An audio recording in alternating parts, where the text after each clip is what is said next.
Palakkad മോയിൻസ് higher secondary സ്കൂളിലെ വിദ്യാർത്ഥികളുടെ സഞ്ചാര സ്വാതന്ത്ര്യം പോലും മുടക്കി സ്കൂൾ മുറ്റം ഷൂട്ടിങ്ങിന് വിട്ടു നൽകിയ നടപടി വിവാദമായി.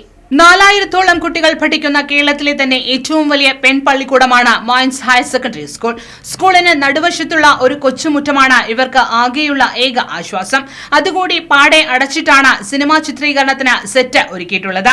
ഈ കൊച്ചുമുറ്റത്താണ് ഇവിടെയുള്ള students police, JRC, scout and guides എന്നിവയിലുള്ള കുട്ടികളുടെ പ്രാക്ടീസും സ്കൂളിലെ കായിക താരങ്ങളുടെ പ്രാക്ടീസും രാവിലെയും വൈകിട്ടും നടന്നുവരുന്നത്.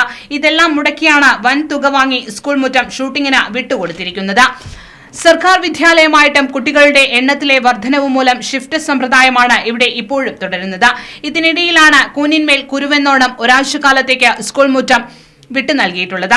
സംഭവം ശ്രദ്ധയിൽപ്പെട്ടതും സ്കൂൾ അധികൃതരുമായി ബന്ധപ്പെട്ടെങ്കിലും വ്യക്തമായ മറുപടി ലഭിച്ചില്ലെന്നും ഇത് സംബന്ധിച്ച് DEO, ജില്ലാ കളക്ടർ, SP എന്നിവർക്ക് പരാതി നൽകിയിട്ടുണ്ടെന്നും രക്ഷിതാവ് റൈമൺ ആന്റണി പ്രതികരിച്ചു. ഞാൻ ഈ സ്കൂളിലൊരു വിദ്യാർത്ഥിയുടെ രക്ഷിതാവാണ്. ഇവിടെ അങ്ങനെ ചെയ്തിട്ടുണ്ടെങ്കിൽ അത് തെറ്റാണ്. കാരണം 4000 വിദ്യാർത്ഥികൾ പഠിക്കുന്ന ഒരു വിദ്യാലയമാണ് ഈ മോയിൻസ് ഗേൾസ് ഹയർ സെക്കൻഡറി സ്കൂള്.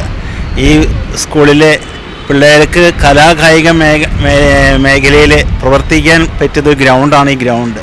ആ ഗ്രൗണ്ടിനെയാണ് ഇപ്പോൾ ഈ ഒരു ഷൂട്ടിങ്ങിന് വേണ്ടിയിട്ട് കെട്ടി അടച്ചിരിക്കുന്നത്. ഇപ്പോൾ പിള്ളേർക്ക് പല പരിപാടിയും ഇവിടെ നടത്താൻ പറ്റാത്തൊരു സാഹചര്യം.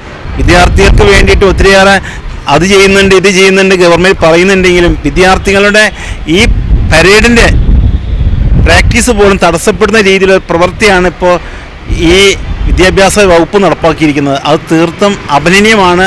അതിനോട് യോജിക്കാൻ പറ്റില്ല. 1,50,000 രൂപ സ്കൂളിലെ PTA ഫണ്ടിലേക്ക് സംഭാവന നൽകിയിട്ടാണ് സ്കൂൾ ഷൂട്ടിങ്ങിനായി നൽകിയിട്ടുള്ളത്. PTA, SMC എന്നിവരുടെ അറിവോടെയാണ് സ്കൂൾ മുറ്റം ഷൂട്ടിങ്ങിന് വിട്ടു നൽകിയതെന്നും പ്രിൻസിപ്പാൾ പറഞ്ഞെങ്കിലും PTA അംഗങ്ങളും SMC അംഗങ്ങളും പലരും ഇതേക്കുറിച്ച് അറിവില്ലെന്ന് പ്രതികരിച്ചു. ഷൂട്ടിങ്ങിനായി സിനിമയുടെ നിർമ്മാതാക്കൾ സ്കൂളിൽ നേരിട്ടെത്തി അപേക്ഷ നൽകിയെങ്കിലും തങ്ങൾ അത് നിരസിച്ചുവെന്നും പിന്നീട് DEOയും പാലക്കാട് നഗരസഭാ സെക്രട്ടറിയും ഷൂട്ടിങ്ങിന് സ്കൂൾ അനുവദിച്ചു നൽകാൻ ഉത്തരവിട്ടതിനെ തുടർന്നാണ് സ്കൂൾ അനുവദിച്ചതെന്നും സ്കൂൾ പ്രിൻസിപ്പാൾ UK ദീപ പറഞ്ഞു. അതിൽ 4/12/2024 STK ഫ്രെയിംസിൻ്റെ ഒരു റിക്വസ്റ്റ് ഇവിടെ വന്നിട്ടുണ്ടായിരുന്നു സ്കൂളിലേക്ക്. 21 ജനുവരി മുതൽ 26 വരെ 6 ദിവസം ഷൂട്ടിംഗ് നടത്തണം, വൈകിട്ട് 5 മണി തൊട്ടിട്ട് ഷൂട്ടിംഗ് നടത്തണം എന്നുള്ളതായിരുന്നു അവരുടെ റിക്വസ്റ്റ്. അത് നമ്മൾ നിരസിക്കുകയാണ് ഉണ്ടായത്. ഇവിടുത്തെ ആഭ്യന്തര ബുദ്ധിമുട്ട് കണക്കിലാക്കി നമ്മളത് നിഷേധിച്ചു. അതിനുശേഷം 17/12/2024 ജില്ലാ വിദ്യാഭ്യാസ ഓഫീസർ ഇവർക്ക് വിട്ടുകൊടുക്കണം എന്നുള്ള ഒരു ഓർഡർ നമുക്ക് തന്നിട്ടുണ്ട്. അതേപോലെ തന്നെ 21/12/2024 സെക്രട്ടറി, പാലക്കാട് നഗരസഭാ സെക്രട്ടറിയുടെയും ഒരു കത്ത് ലഭിച്ചതിനെ തുടർന്നാണ് നമ്മൾ ഈ ഒരു ഷൂട്ടിങ്ങിന് അനുവാദം നൽകിയിട്ടുള്ളത്.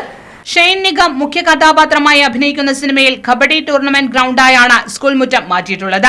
ഗ്രൗണ്ടില്ലാത്ത സ്കൂളിന്റെ മുറ്റത്തെങ്കിലും കളിച്ച് നടക്കാമെന്ന കുട്ടികളുടെ ആഗ്രഹം കൂടി ഇതോടെ തടസ്സപ്പെട്ടിരിക്കുകയാണ്. സ്കൂളിലെ വിദ്യാർത്ഥികളുടെ സൗകര്യങ്ങൾ ഒരുക്കി നൽകേണ്ട അധ്യാപകരും രക്ഷിതാക്കളും വൻതുക PTA ഫണ്ടിലേക്ക് ഏറ്റുവാങ്ങിയാണ് കുട്ടികൾക്ക് ഈ ദുരിതം വിധിച്ചിട്ടുള്ളത്. സിനിമയ്ക്കായി സ്കൂൾ മുറ്റം അനുവദിക്കുന്നതിന് ഇടനിലക്കാരായി വർദ്ധിച്ച ചില PTA ഭാരവാഹികൾ വൻതുക കൈപ്പറ്റിയിട്ടുണ്ടെന്ന ആക്ഷേപവുമുണ്ട്.